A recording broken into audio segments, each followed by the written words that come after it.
బుచ్చిరెడ్డిపాలెం పట్టణంలోని రామకృష్ణానగర్లో వెలసి ఉన్న శ్రీదేవి భూదేవి సమేత శ్రీ కళ్యాణ వెంకటేశ్వర స్వామి ఆలయ వార్షిక బ్రహ్మోత్సవాలు వైభవంగా జరుగుతున్నాయి.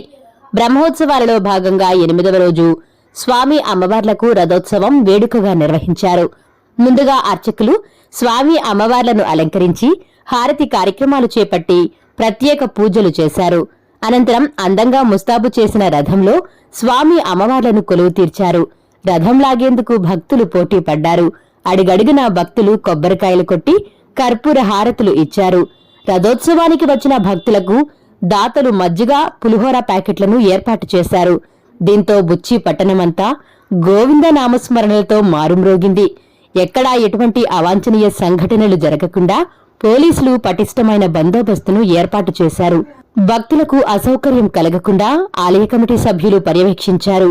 రథోత్సవం సందర్భంగా గుబ్బా మల్లికార్జున కుటుంబ సభ్యుల ఆధ్వర్యంలో భక్తులకు ప్రసాద వితరణ చేశారు.